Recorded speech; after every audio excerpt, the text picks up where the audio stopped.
Well, let's go ahead and let's get started with our board meeting. We're glad to welcome everybody here.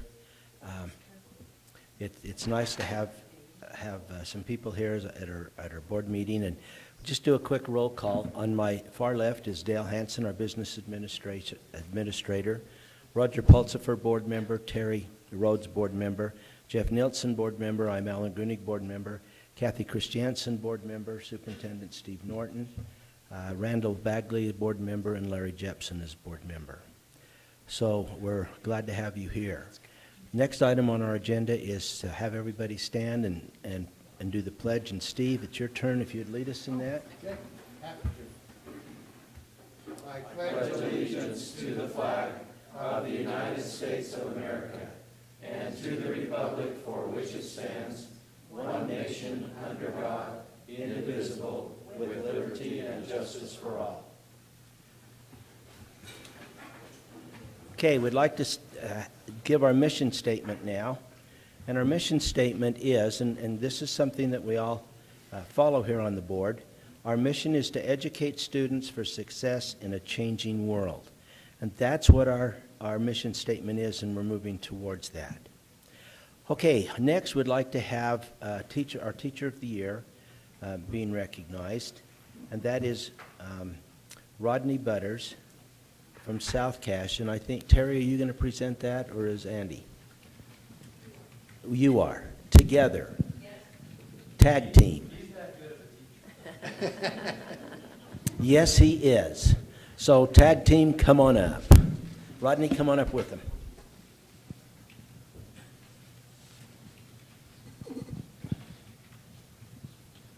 Thank you.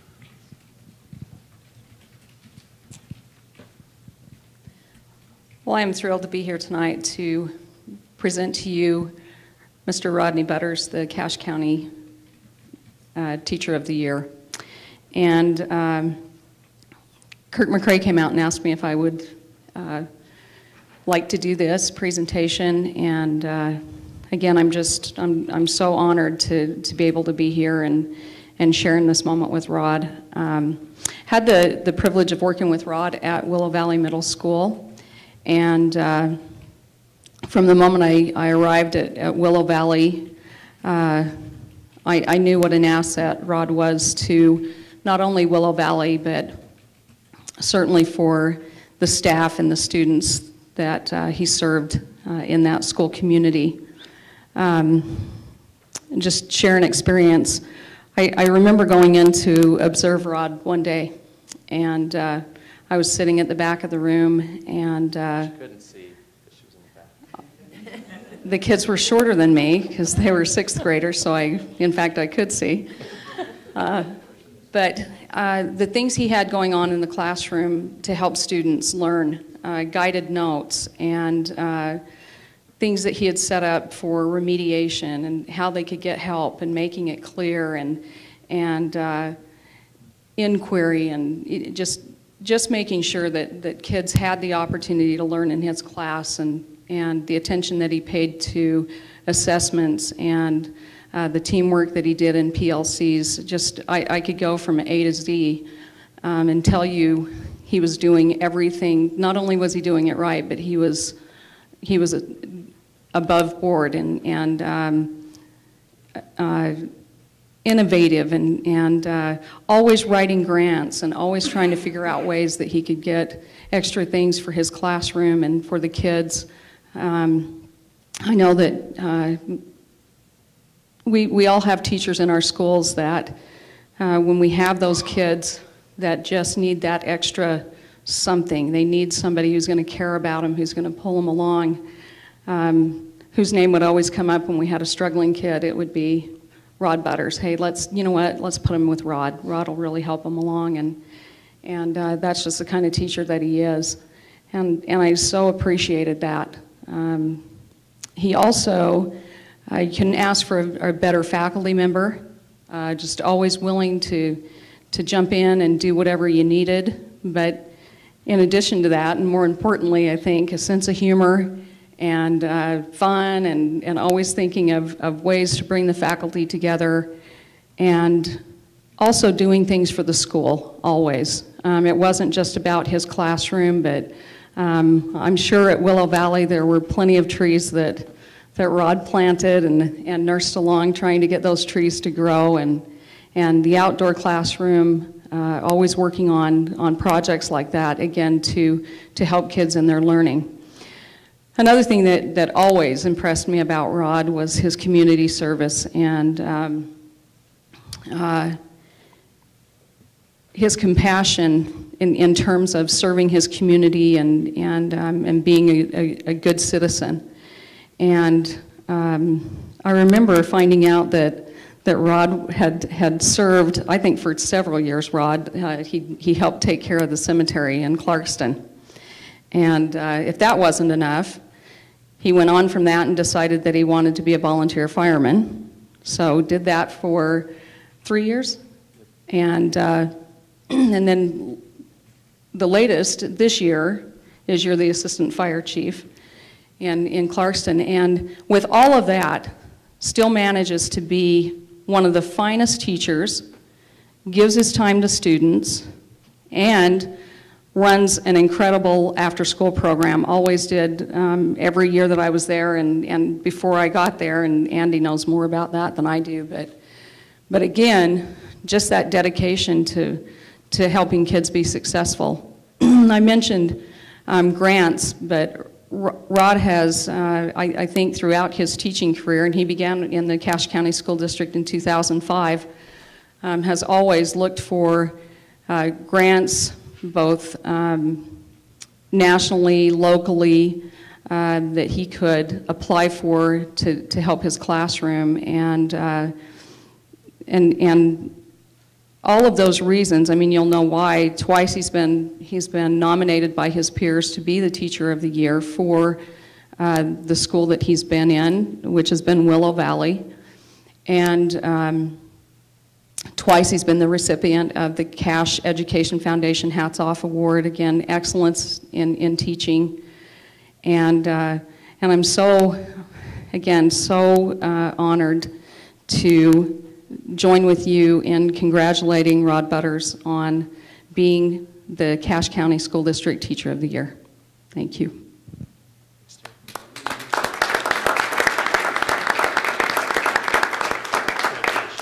Andy, are you going to tag team with some, saying some things too? I'd love to say a few things, but that's just because Terry was able to hit a lot of key points, but she brought up the fact that Rod comes from Clarkston, and he commutes from Clarkston to Hiram every day. It has been Wellsville, but he's driving more to commute to get to those students than probably 90% of the teachers in the district. His commitment is there, and it was mentioned at his after-school programming.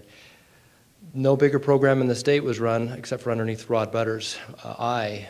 But he's a professional to the limit, and as he asked me to provide a few things for the state Teacher of the Year, it was so easy to write down that he emanates every aspect of a master teacher. He is there. But I'm sitting out there and I see some of the most important parts of his life. I mean, school is important to him, but I also realize that we've got some neat guests that, can we recognize them now, Superintendent? Do you want to embarrass them or should I? I've got my mom here with me tonight and my kids, Shaden and Brandolyn. My wife couldn't come. She got sick this morning, had the stomach flu all day, and she's home still sick, so otherwise she'd be here too, but she couldn't make it today. Can I say just one more thing? Yeah. Okay, this is a professional opportunity. Just a second, Andy, before you do. Let's give that support staff a big hand out there.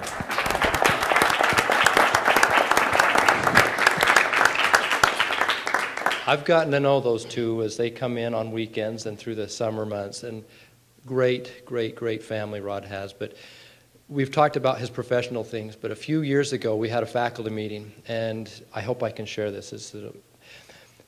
It was a Friday afternoon. We've had a long week, and Rod had just been involved in a little accident at fire training. He's hauling some hose, and the end of the hose, that big brass end, knocked out his front tooth. And he, for a little while, had been wearing a retainer, and that retainer was removable with that tooth. He came in with a cut-off shirt, and he had a couple thing of IBC root beers in there, and he sat down and put his feet up on there, and it just proved that he could bring the right element to the environment. On a Friday for PLCs, he brought that. So we've hit all of his professional, we've talked about his personality, but he really is the ultimate teacher to be recognized this year for Cache County School District.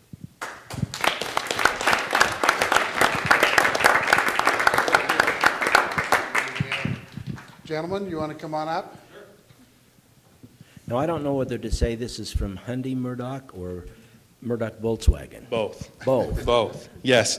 I'm in behalf of the Murdoch Auto Group. I'm sales manager at Volkswagen, and this is Michael Dart. He's one of the salespersons at Hyundai, and we do this every couple, well, I guess we've done this for the past 3 years.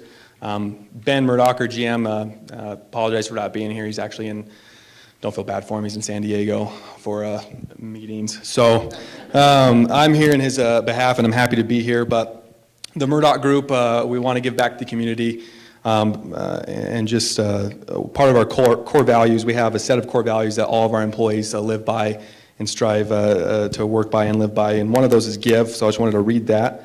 It says, always deliver a wow experience through service excellence. Always give more than expected without expecting something in return. Always give with genuine caring. Extend our giving by being active participants in our communities. This means that we will volunteer, contribute, and promote to any worthy cause that will strengthen our communities, and we will search these causes rather than hoping they find us first. And I personally can't think of anything more worthy than promoting our teachers here in Cache Valley. My mom was a teacher, and it was really cool watching her students grow up, and we run them to them somewhere in Target or Walmart or something, and they remember her and thank her for everything she's done. And teachers have played a very important role in my life, and honestly, they're a key cornerstone to our communities. And on behalf of Murdoch Hyundai, Mr. Butters, we are going to offer you a 1-year lease between an Elantra or a Jetta, your choice. And I'm from Volkswagen. I might be slightly offended if you choose a Hyundai, but that's okay. But thank you for all you do, and congratulations. Give it up for Mr. Butters. Thank you, gentlemen. Appreciate that very much. Yeah, this is your time. Car that I better say this, okay. You guys don't know how much I appreciate that. The car that I drive to work has 210,000 miles on it. So, thank you. Yeah, of course. No problem. Thank you for everybody that's here for me. Thank you for all the great administrators, Andy, Terry, also Jeanette. She was assistant principal at Willow Valley for a long time with Lynn Archibald. We had Blair Powell out there. Lots of great people. Stacy Gom, very, very supportive for teachers. All of these people that I've mentioned. And just thank you, everybody, for supporting teachers, and I really appreciate it.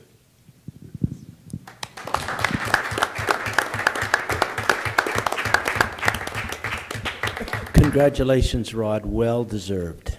We appreciate everything that you do for the district. Okay, the next item we have on our agenda is our public input. And I hope I said this right. Is it Mikhail Mayfield? Michelle. Okay. Michelle, would you come up and speak into the mic so that as we stream it, everybody can hear that?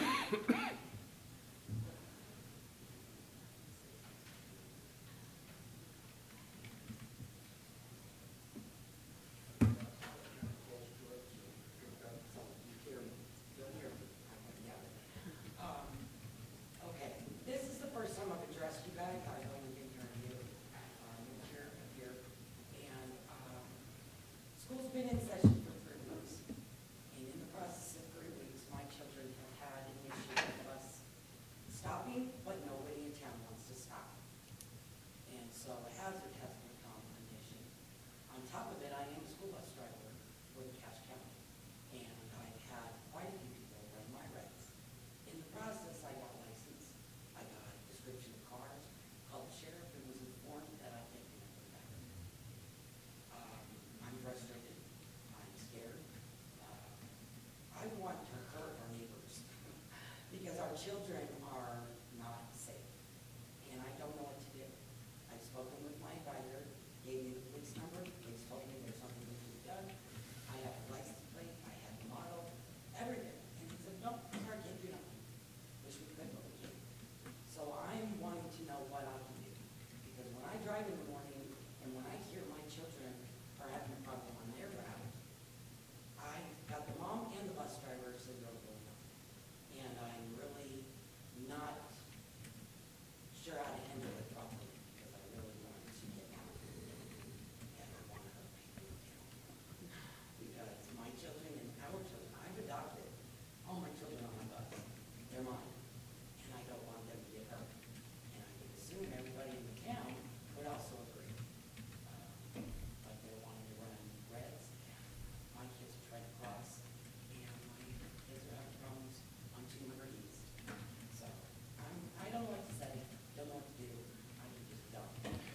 Now, is this 200 East in Logan or in North Logan? 1400 and 200 East. Mine is happening in Richfield and Providence area with my students. High school, middle school, and elementary. Steve, any suggestions along that line?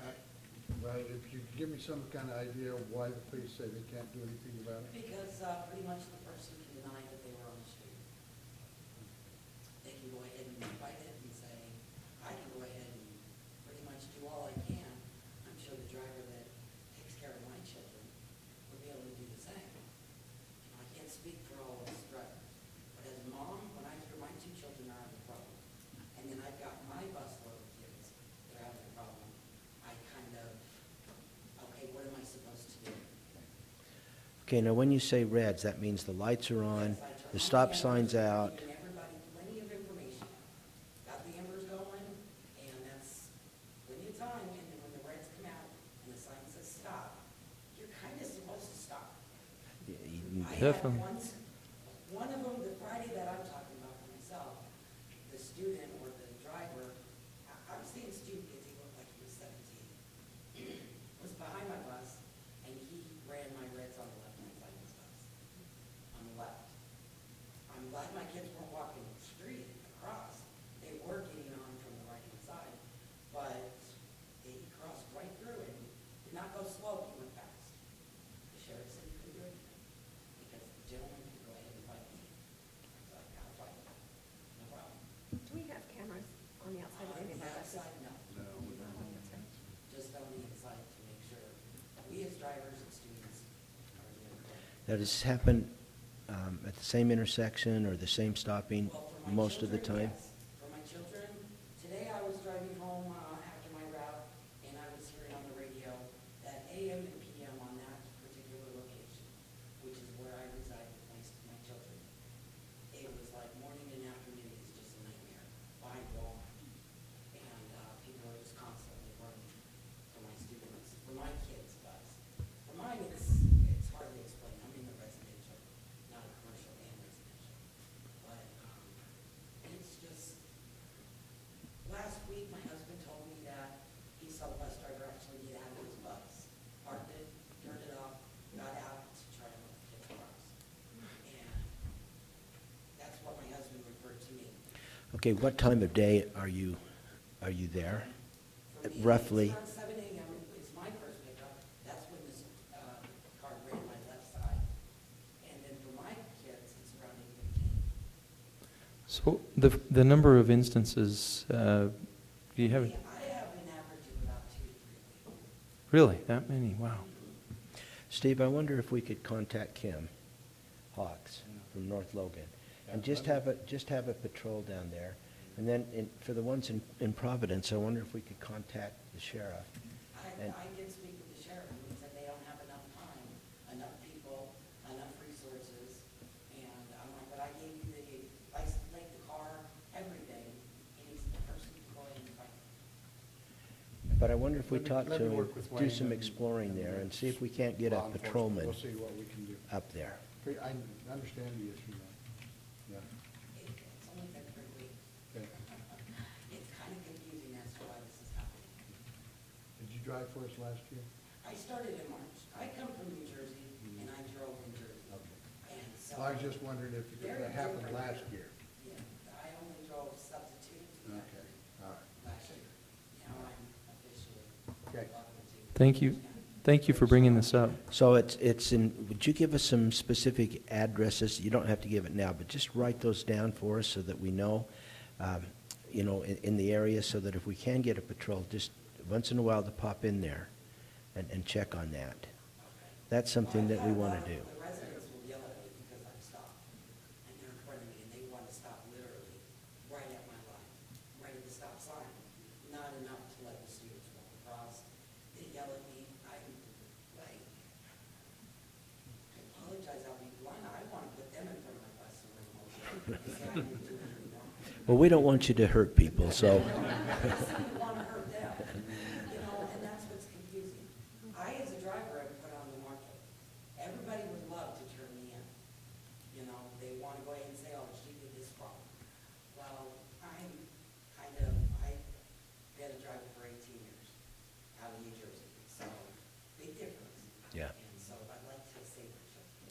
Well, let us do some exploring about that and see if we can get some police coverage out there. Thank you. If you'll just give those, Gary, could you give those to you? You're the closest back there. Okay, thank you. Okay, the next we have is our appropriations resolution and the meetings for August 4th and September 1st. Is there any discussion on those? Terry? This is the consent agenda. Yeah, any there? Okay, let's move then and let's vote on the consent agenda as presented there. Now, Terry? I move that we accept the consent, or I just had a brain cramp. The consent agenda? I move that we approve the consent agenda as written. Second. Okay. Now, Dale, you're going to have to help me here. Where do we go to vote electronically? I've tried to find it, and I couldn't find it. So I have the motion here. Okay. We have a motion and a second. So, okay, here's, okay, we're learning together here, so thank you. And here we can take the vote. Now we can open the online vote. Okay, it's ready. Did it show up on your screen? Oh, there it comes. Yeah. Okay. Go ahead and just go ahead and cast your vote, yea or nay or abstain. And that should go back to Dale. Everyone there closed it. 7 in favor, 0 against. Okay. Now, Tim, will that, when we're voting on things, will this show up on the board so that the gallery can see?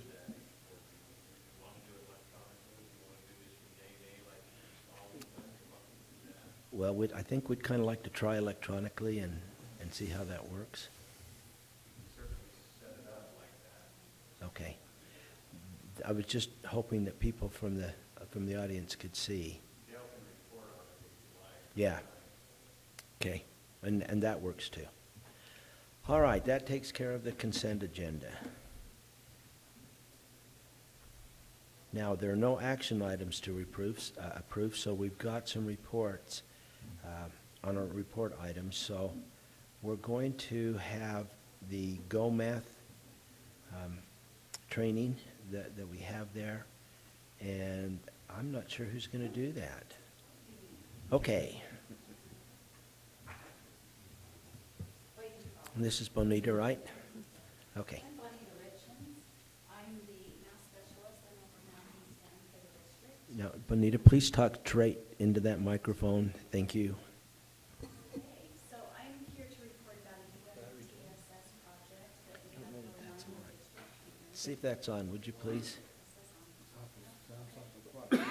Hello? There you go. Okay.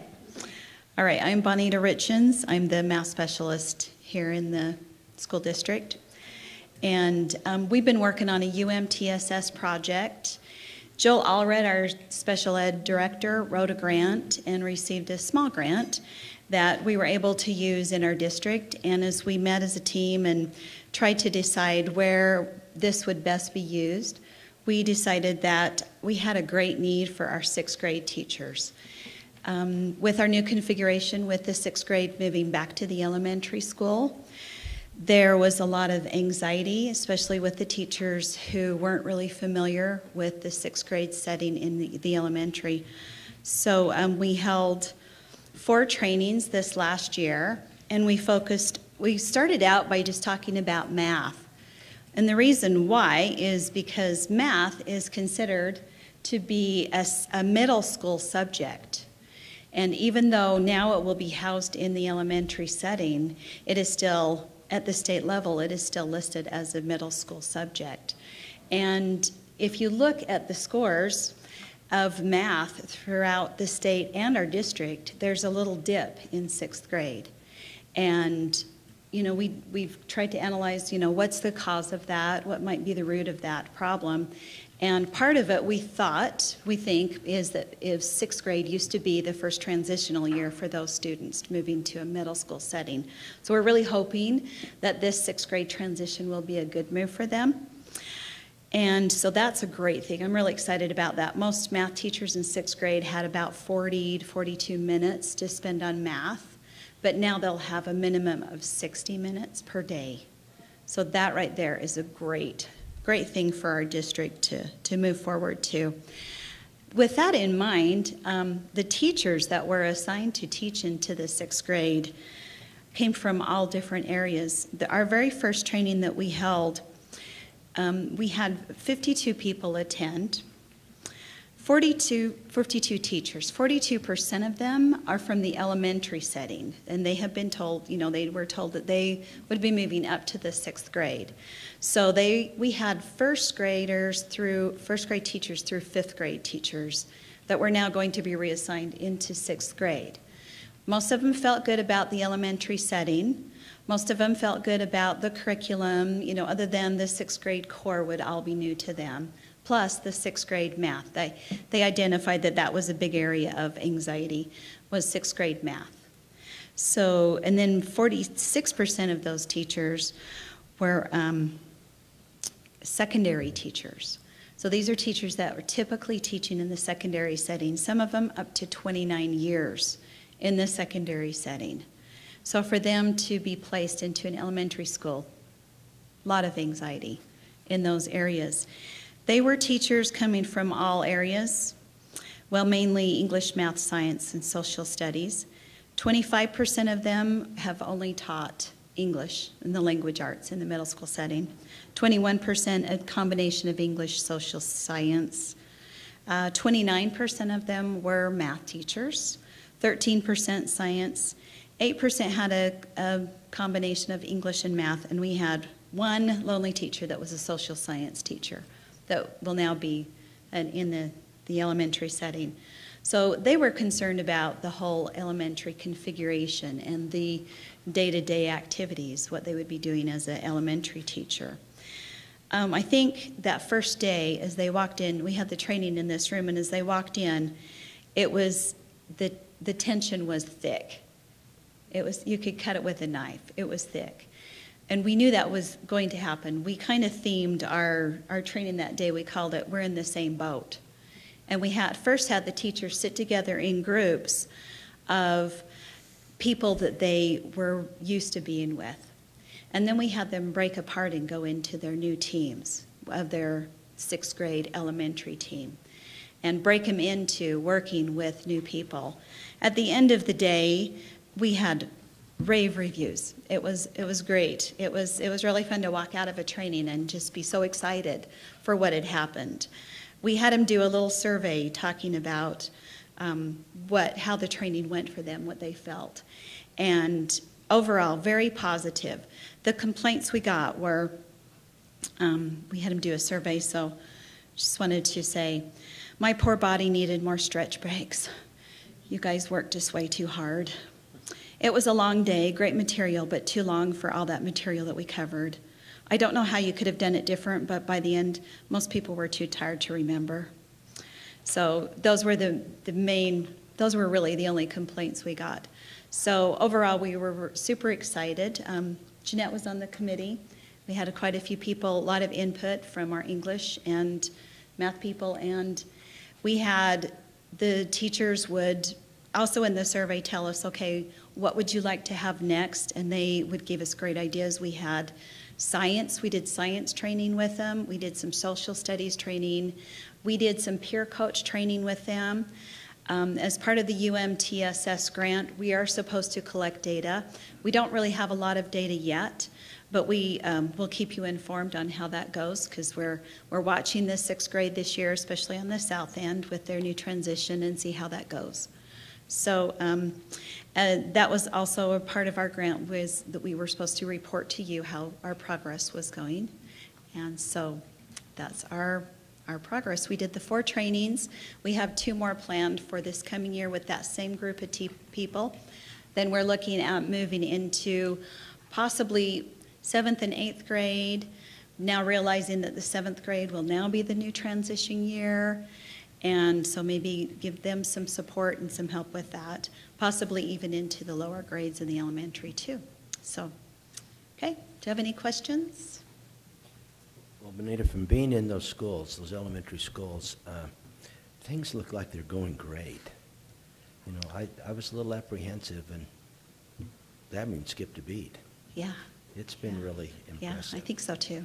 To do that. The first day of school, as we went around and visited with some of these teachers, especially the new 6th grade teachers in the new setting, it was a very positive day, very happy.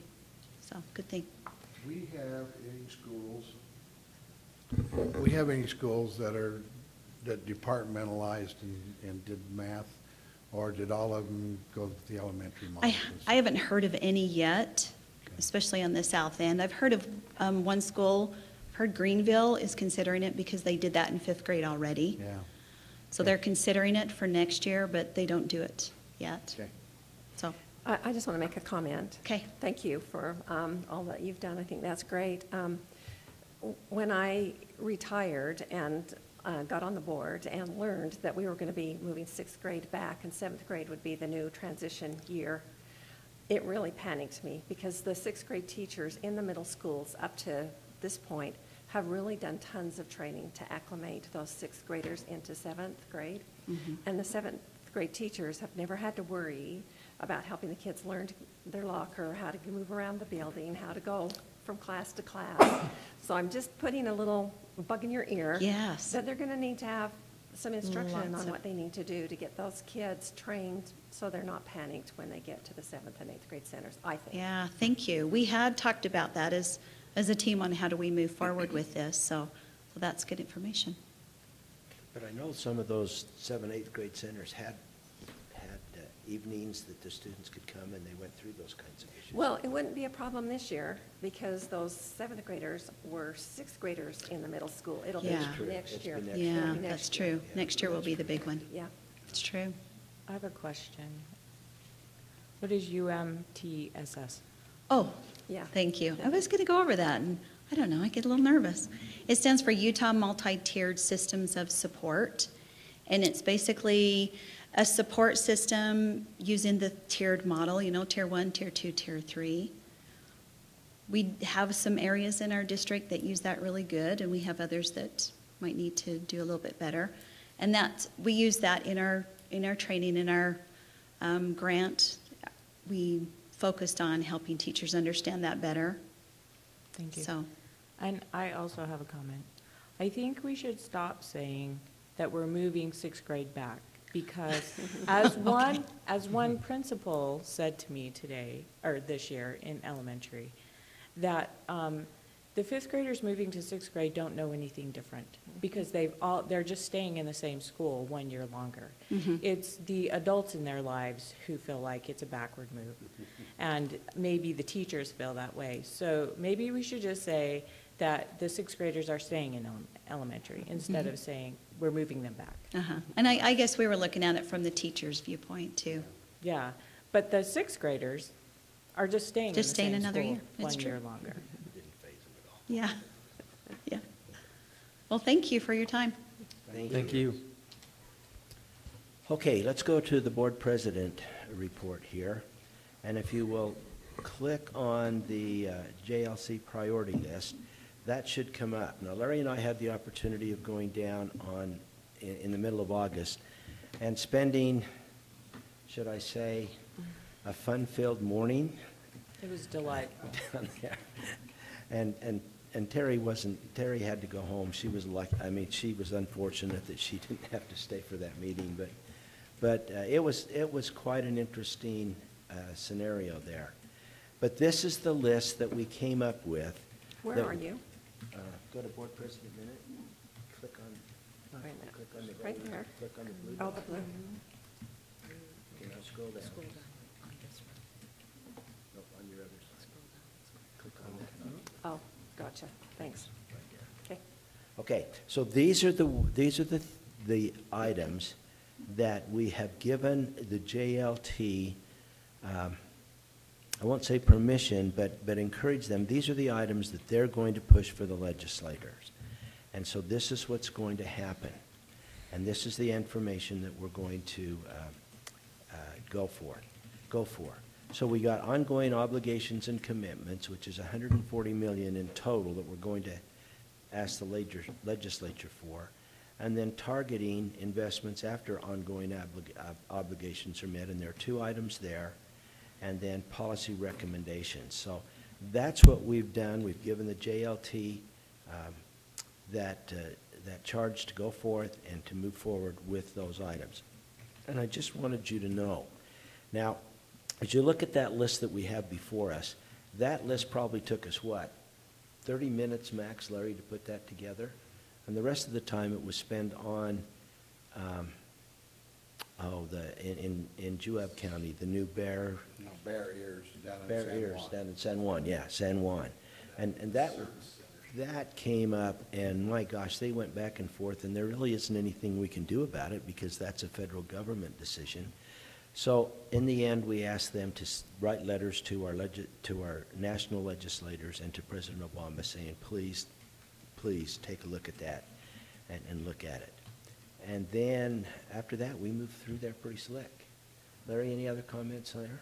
The only other issue was the funding of the service center. Oh, that's right. That's right. And so that got, the funding of the service centers got moved back up into the ongoing obligations and commitments. And that's something that, even though we don't have a service center here, other districts really benefit from that. And it's only a $2 million package, and so we supported that wholeheartedly as we went after that. Okay? Any questions about that and what's happening there? Terry, you're on that JLT committee. Any other comments or anything? No, it has been fun to watch. This is the first year that since I've been going to the JLC, which stands for Joint Legislative Committee, which is a committee made up of school board members from across the state, one representing each region, and superintendents from across the state. So you know what the makeup of that committee is. And business administrators. And it has been really fun to watch the collaboration this year. Not only among those people, but already with legislators.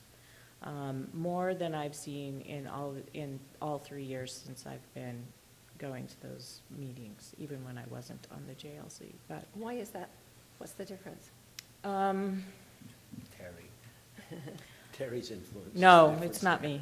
There are some real key players who are on the committee and in the legislature that, I don't know, maybe Steve can speak to this better than me because he's seen it longer than me, but it seems to me that there are some key players who are more willing to listen and not point fingers, but to work together.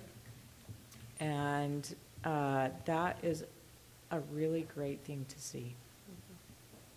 Yeah, there seemed to be a better atmosphere, a better spirit. I don't know what to call it. I think part of it is the more superintendent, united. the state superintendent change. A big part of that is. Sid Dixon has done really great things all through last year when she was covering for the superintendent, and she was the, is it called deputy superintendent? Anyway, she was the assistant superintendent last year, and she covered for the superintendent for at least half of the year, but all of the legislative session. And she has been a really great person to bridge the gap and bring people together from all different groups. Yeah, there was some splintering off, and she's kind of brought that back. Mm-hmm. So we'll let her know tomorrow Mm-hmm. how much we appreciate that. Yeah. Thank you. Steve, want to add anything to that? I know you weren't there. No, but- she summarized that very well. There is a different feeling, even from legislators who been on the other side, most issues that we favor. I think they're finally getting the message that working together is better than trying to just make it happen on their own. And so. Yep. And this current proposal that we have is a 2.5 increase in the WPU. So that's good. And we were also really concerned to make sure that we maintained and kept the funding that we received. And there doesn't seem to be any indication that that's going to go away. So we're grateful for that, because that really has helped our district. And I was sitting by some superintendents that wanted to make sure the regional service centers were funded, and I said, well, then you make sure that we get funded with ours too. And it was hand down, no problems. It was really good. Larry, you want to add anything more? No, I think it's well covered. Okay, so just to let you know, you can keep your eyes for that. Okay, Kathy emailed me and said, you know, we ought to have some committee reports and board policy updates. So I'm going to just turn this over to Kathy. She can explain it way better than me. And so, Kathy, just tell them what you have in mind, because it is a great idea. Okay, well, I have a great idea, but I just messed up my computer here. And I am totally out of the program. And we can get you help. Yeah, you take mine and you have yours. Tim will help me. I'll get it back if you want. Okay. So now what do I do?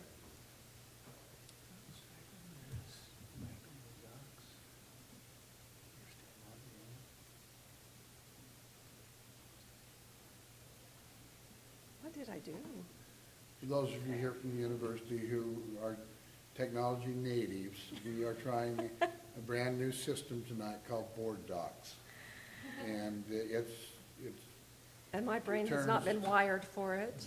Turns us paperless. And so it's actually the second time they've gone through it. So cut us a little slack. Oh, okay, thanks. All right, thank you. Okay, okay. Perfect.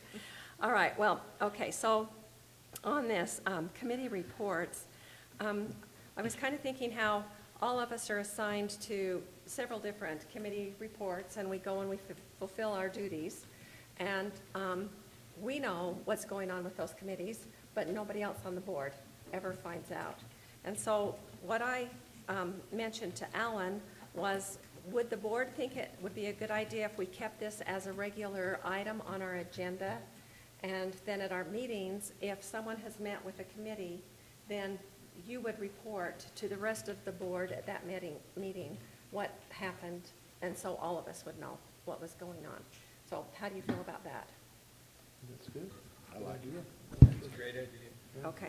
Do you think we should contact, when Carolyn first sends us the agenda, that we should contact her and let her know that we have a committee report? I think to that's a make, great Yes, idea. I think that's so that we would know beforehand how many Yeah. people, so that Alan will know, since he's conducting the meeting, how many people beforehand will Yeah. be making committee I think that's a reports. really good idea. In my own head, I'm thinking, we're not all going to be reporting every time. It'll just be when we meet. So it will involve a little more time in the meeting, but it shouldn't be substantial. That won't take very much, but I would really like to know how the audit committee's coming. You know, when you guys meet, I would like to know how that's functioning and what's happening there, because that's important for us to do.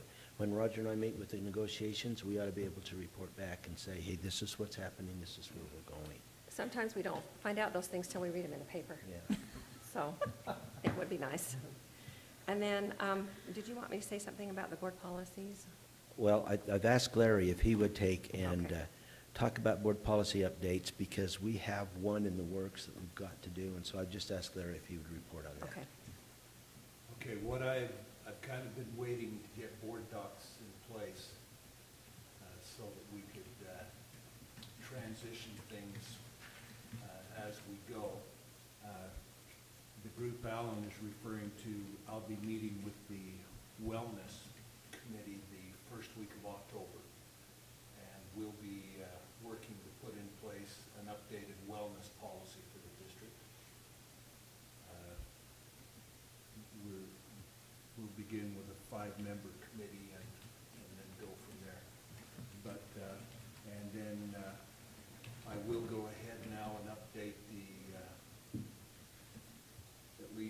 begin to update the community council's policy and get the numbers and things added in. And then I'll be looking for some help there to see what other things we need to add. So those are the first two projects I'm looking at to get finished. And then I think I mentioned before, the library policy that was passed 2 years ago has never made it into the board policy. And so I'll work with Dale to get that put in now and going. And then I think my suggestion would be that we just pick out the policy that we feel needs the most attention and just start tackling them one at a time. This could be a full-time job and then some. Well, I think it'll take us a couple of years. Oh, it's going to really to take get through all of them. Probably longer. But if we can pick the more critical ones first, I think that will be the key. But this is something we should be working on and getting those policies so that they're manageable and you don't get lost in the wording of them. So thank you, Larry, for that. Now, the wellness policy is a policy that we have to have ready to go by June 2017. And the federal government has mandated some things that we have to have in there. And so that's what we're working on to get that done. And Roger, thank you for those names. We'll send those into the committee and we'll contact them and see if they would be willing to serve as community members on that.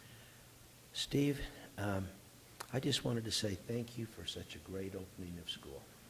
My gosh, it's gone smooth with the transitions and Little hiccup and out in everything. Wellsville, but Yeah, but that wasn't a bad hiccup. I mean, it was a little hiccup, but one of our patrons kind of summed it up for us, and we didn't have to say anything about it.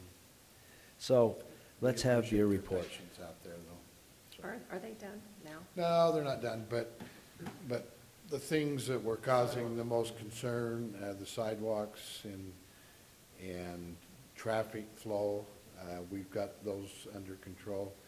The playground is going up, so, and the water's now flowing, and the grass is starting to green, and it's the inside is just wonderful. I mean, there has been those teachers and people, staff who are in that building.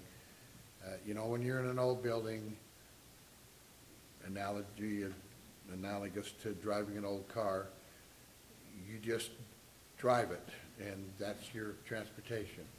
I think of our teacher of the year tonight, and he's going to hop in a brand new car and have it for a year to drive. What a great experience. But they just didn't know anything any different, so now they moved into this relatively new building that's had substantial dollars spent on it, upgrading it, and they love it. They've got technology they've never had before, thanks to Tim and his crew.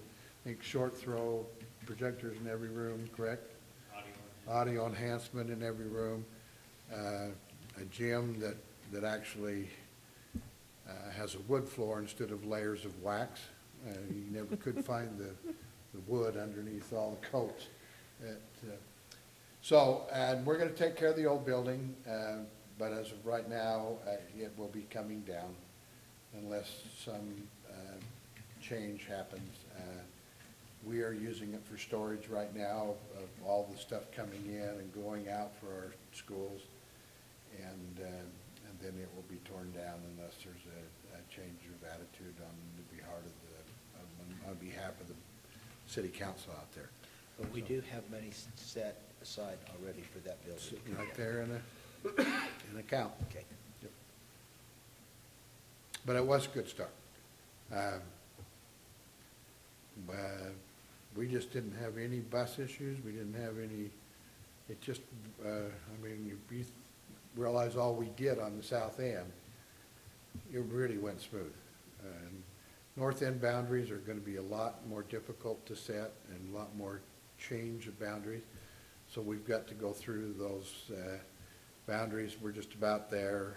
Craig and his team have been working on that. But when we have public hearings on the change of zones on the north end, it will probably have a lot more participation of parents because we are moving lots of people from different neighborhoods. Any idea when that'll be ready? Craig hopes to have all the public hearings and everything done and bring a proposal to the board in December. Good. Okay, good. Well, Roger, I'd like to have a report on the homecoming parade yesterday. There were a whole bunch of kids lining the streets. They had a bad plan to get to the city office, but once we got there, it was okay. And Larry and I, we just barely got back to Ridgeline when it started raining, so we were happy. I can say when I pulled in the valley from Salt Lake, I looked over that way and it looked like it was just a downpour. So I called Mike and tried to get him to answer me to see if you made it the parade before that hit. Yeah, we were up the front. Mike was just behind us, and the ones that were farther behind us, I'm sure they got a good shower. And all the Millville parents have enough Halloween candy now for, I mean, they dumped a ton of candy on the streets. Yeah, and I bought a ton, and I said, Mike, did you have some left over? And he said, no, we threw it all. Threw it all. Yeah. So, I thought they should have come up with a different name than homecoming, because the first year, there's nobody to come home. So I was hoping they would come up with some crazy name for that first year, but to have a parade in the community, I don't know if Millville has a parade on a regular basis. I think that's the first one they've had that I know of. And I understand the streets were lined deep with kids. And Next year will be better. yeah. So, I'll tell you, along the elementary school street, they were just packed there, weren't they, Larry? Well, from what I've heard, maybe we ought to see if we can have a little influence there, but instead of starting at the school and ending at the park, we ought to start at one end of the school, do a loop, and then back at the school, so that there isn't that big And they were talking about that jam. last night. Well, Yeah, there was a concern on that southern street that it was so narrow that it could be a little bit dangerous, so they're going to alter that route. Yeah. Okay. And who's going to be at Skyview this week? Me. I am. 1, 2, 3? Okay. I won't be able to be there because I'll be at fall conference with the health department, so the three of you will cover that. All right. What day? Is it a Wednesday too? Yeah. 5:30? Same route? That come in an email that I haven't had a chance to read, or you just picked that up in the airwaves? Yeah, It was I on the picked it email. up at the school. So we meet at First East, and is it Second South? No, second, North. might be. Second north. Second, well, it's second north, It's but on then the- it goes down, it goes back south. Right. As far as the floats go. It starts on First East and Second North at the McDonald's Church in Smithfield. Oh, And yeah. then it goes, McDonald's has a church there. Huh? Yeah, they do. It's right behind McDonald's. better get with the program first. Where's the Burger King one? That's right. There's not room for a church behind Burger King. So, Alan, I've got a question Sure. on the School Community Council alignment. I'd been going to Nibley, Heritage, and Spring Creek. And now that my constituency doesn't attend Spring Creek, I'm wondering if we could adjust that a little bit. Yep, and I we could- can. And as I've thought about that, I thought I'd have you pick up Ridgeline. Okay. And then, Randall, would you pick up Spring Creek for community council? Okay? I think that's about the only changes we have to make on that right now. Yeah, who's got South Cache right now? Is that, I think Larry You do, does. Larry? Okay. I think that's Larry. So let's give them a chance to get those community councils established, and then let's attend one or two of those meetings. Now, Gary, I'm going to put you on the spot. Would you come up and give us a feeling for the new Millville, what's happened there? I was out at Gary's school yesterday, and he was grinning from ear to ear. Well, he ought to. You could go in there to his office and take a loan out. It's just like going into Goldman Sachs. We love it, and the community loves it. I had some of the older citizens of the community let me know that when things started to be torn down a little, they had some uneasy feelings. But we held a little open house, and they came in on that night, and nothing but positive. They were excited to see what we'd done with it, and they like it from the outside too. They think we did a great job of matching that. I've had parents, grandparents coming by looking for reasons to come in. I had some folks actually from Nibley who were on a walk, and they found one of our playground balls and brought it in to me and said, "Can we look around?" And so I gave them the tour, and they loved it. The only problem I have is this morning, as a result of the parade, all of the candy wrappers were in my front yard, just so you know. But no, wonderful school, a wonderful little addition to our community there in Millville, and I think it was, we did a couple things differently as far as the new office up front, which I so appreciate, and I know that wasn't maybe on the original plan, but I feel like the principals should be up front and know who's coming in their building, and I was too far in the back where it was before. And so I love that, and the community has loved that too. It's made it a little more secure so that we can actually lock down our building and actually force everyone in through the office if we need to in the event. Now we try to keep it open and not have that feeling, but if it was ever needed, we could do that now, and I think it would be much more secure for students. So, but it's been great, unless you have any questions. Well, if you haven't been out there and you get a chance, stop out there. It's night and day. Yeah, from the especially old if park you've to the ever new seen the old park that we had teachers in and staff. Oh, sad. It's a beautiful building. Yeah. I think the biggest grin that I saw in Gary's face was when he showed me the gym, that new gym out there. Yeah. What a difference that's made. Yep. In your preps and everything. Yeah. It's just made a huge difference. My prep teachers were coming at 9:30, 10 o'clock in the morning, teaching prep for a couple hours, and then they'd have to go home until 1:15, 1:30 before they could start up again, because we had to shut everything down while we served lunch and got that prepped and then got it cleaned up after. And now they come in, they start prep at 11:15, which allows more of that prime academic time for instruction in the morning. And they come and they start at 11:15, they're done at 3:15, and they can go home. Before, they were leaving for 2 hours in the middle of the day, punching out, punching back in, driving back and forth. So it's been good all the way around. Good. So thank you. Thank you, Gary. Okay, any other items that we need to discuss? I've got a few that I just wanted. Okay, Steve. I don't know if we pass out to you the Cache Valley magazine. It's a magazine that comes out 4 times a year, and a young lady came into my office about 2 years ago, 3 years ago, moved here from, I think, Arizona, and she realized that there wasn't a good family magazine in the valley. So she went ahead and created one, and we put an article in every time.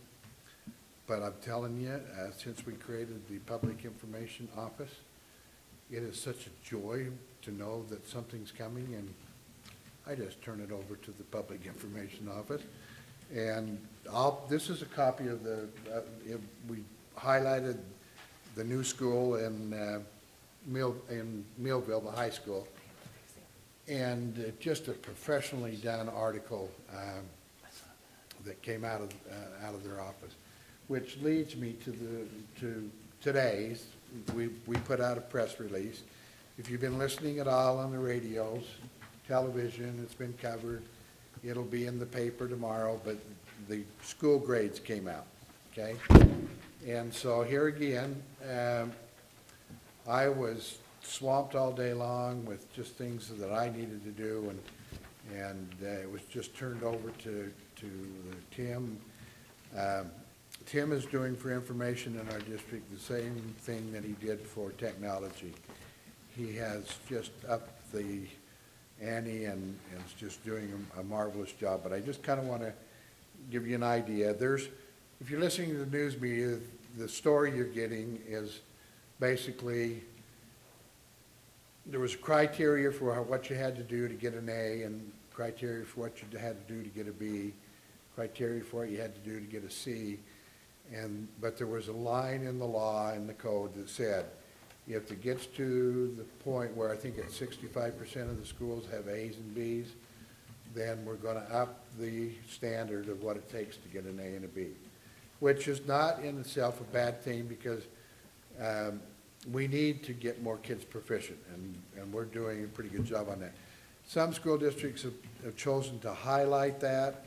I think it's just part of what is, and we recognize that we would have had more A schools had we used last year's criteria. But if you look on the back, that's the school grade we have, and we have all A's and all B's. We have 1 C at Birch Creek. I think what's more important than that 1-letter grade is looking at the language arts, the math, and the science, the percentage of kids that we have that are proficient, and compare it to the state average. So even though our one school that came up with a C, they are still higher than the state average in every area except language arts, and they're tied with it there. But you can go down through there and see how many kids. Now, under the old CTE, CTR, what, CTE criterion reference, yeah. We had 90, 95, 98% of our kids proficient. And then when we went to SAIDS, they upped the standard, we went to world-class standards instead of just United States standards, and it's going to take us a while to get back into the 80 and 90%, but that's our goal, okay? The good news on the school grading is I was in a meeting yesterday on the Policy Advisory Committee for the state, and in a 1-month time, they are going to try and present something to the Legislative Intern Committee that would do away with the letter grade. And so we spent 3.5 hours on that yesterday. Quit ranking the schools and just give them a rating. Let them know if they're doing an outstanding job or an adequate job, or if they need improvement, then let's figure out a system and not give them A, B's, and C's, and D's, and F's and rank them. So that's where I hope it ends up. So it'd be like the old potato analogy. You dig up your potatoes, you've decided what's a number 1 potato, and if you have, doesn't matter how many number 1s you have, they all get to be number 1 potatoes. Okay, so we don't need to say that if you get 65 A's and B's schools, 65%, that's too many. Okay, that's just ridiculous. If they're doing a good job, then let's give them the grade. So, to help you kind of understand that in perspective, I had them put the kind of the percentage and the number of points that the ranking in where our schools ended up. So, Mountain Crest is our number 7 school in secondary schools. There are 170, I think, secondary schools in the state. So Mountain Crest has 96% TAL ranking, and it's in the top 10%. And you can see where the rest of the schools, they're just in alphabetical order there. There are about 750 elementary schools. So you can see that, we have the lowest one that we would have is in the 43rd percentile, but you can see how most of our schools are in the 80th and 90th percentiles. So what I wanted to highlight with our release was that we have teachers and staff who are just doing a tremendous job out there educating the kids in this district, and yeah, we've got room to improve, and we will continue to improve. When we had Bonita here talking about math, we have improved dramatically in our secondary math, and Mountain Crest is leading the way there. They, I think, whether they have a percentage of kids in math, Mountain Crest had 72. 72. Yeah, 72% proficient. Science, 77. That's outstanding for the higher standards that were adopted. So Skyview's doing fine too. Like I say, all of our schools are doing fine, but we have areas where we can continue to improve, and that's our goal, continue to improve. But having the Public Information Office, just a breath of fresh air, and So if you see something or hear something you want us to do a report on and get it out, we were able to send a report out to the Wellsville residents to help them understand what some of the problems had been in getting the outside done. I think that helped immensely. We got one negative response back, but we got a whole bunch of positive ones. So, and hopefully that helped out of Wellsville. So we can do that immediately. Give us a couple hours, we can have something out in the hands of any group of patrons and parents in the district, or we can send it out to everybody. So, and Tim and his crew is doing an outstanding job. So, Tim, that's do it. you have anything to report on from the PIO standpoint? Well, a couple of items.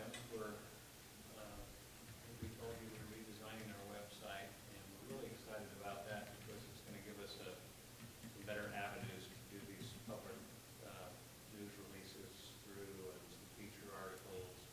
For example, when we get it out tonight, the Rich Kittens feature of the year would go right up within a day or two and be featured on the website.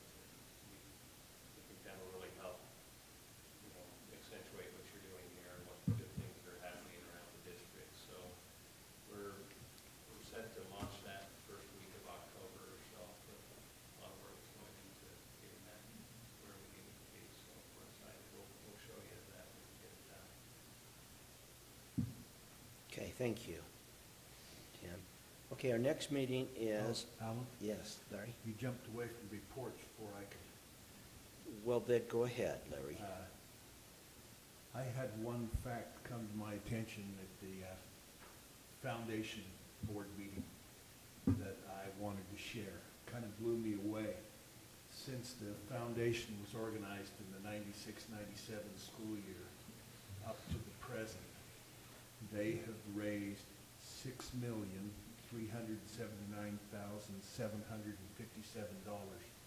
for the district. Awesome. And I thought that There's a was story right really there. something. Either for the magazine or for, just to put on the, yep. Terry Lewis does a great job there. Yeah. Yep. Okay, thank you, Larry. That's good news. We like to have those. Okay, our next meeting will be October the 6th. Question, comment. Yes, Terry? So the response I got back from the email that I sent about the USBA regional meeting, every response that I received back was to reschedule the meeting. But all of those meetings are in September right now, within the next 2 weeks. So the easiest time to reschedule it for the USBA officers would be the first week of October. So, but we as a board would have a conflict with that on a Thursday, so on that first Thursday. So what, I need to set that up with Richard Stoll, the regional meeting. What time are they planning on starting? They haven't yet. I haven't even I mean, responded. I well, haven't what- talked to Richard yet. What time do they normally? They've always started at 6. They start at 6. But if we had them, if they could come and we could start at 5, then maybe we could just, Well, we have an audit meeting that day at 4:30. Well, but we could reschedule that. Yes. I'd like to see if we couldn't if we could do, start at 5, give them an hour and a half, and then we start maybe in our board meeting or our study session, like at 6:15 or 6:20, when they're Okay. through.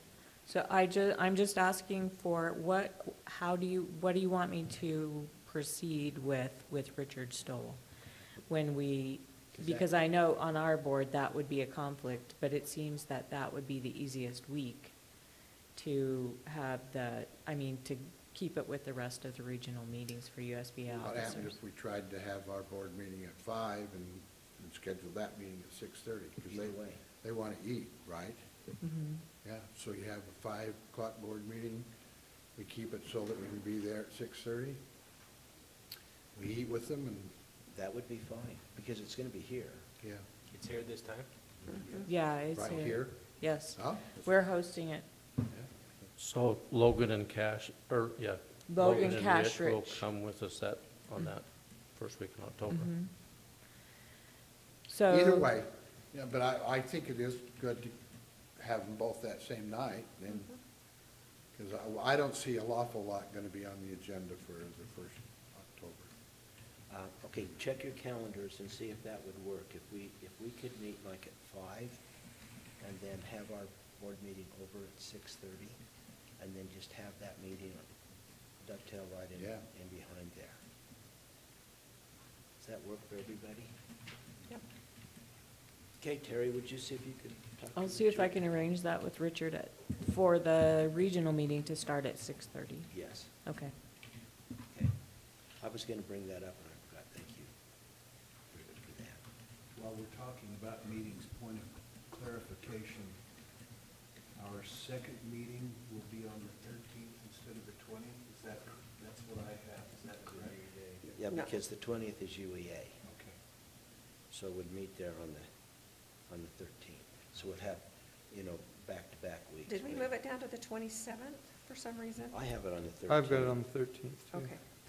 I think there was a conflict on the 27th. Was there a conflict on the 22nd? Or the Because I 13th. do have a conflict on the 13th. So if we could move it to the 27th. Yeah, I've got it on mine as moving to the 27th. Yeah. Check your calendars. Will the 27th work? Well, currently I have this room reserved for the Utah High School Athletic Association swimming officials training Oh. on the What 27th. time? 6 to 9:30. Well, we could just meet at 5 and be done. Well, I would say I could move that training, except that it's already published to all the Yeah, coaches I in the don't state. want you to have to move that. How many are you going to have? Last year I had about 30. Would they fit in the sunroom, or they? They would. Foreign board? They would. But I'm just thinking, I don't want to put you in an area you don't think would work for you, but I think it would. But I just think if we could go early and just be done. What time's your meeting start? 6? 6. Well, they have to check in, they start checking in at 6, and the meeting doesn't start till 6:30. Would that work if we met at 5 on We the could make it. 27th? Yeah. We met at 5 on the 27th, and then we'd be through. You could have them check in They could and check in. and go and into then that we'd be room outta over here there by till we 6:30. vacate here. At 5 on the 27th? Yeah, will that work? Sure. So 10/6 and 10/27, both weeks we were going to meet at 5. Right? Okay. Yep.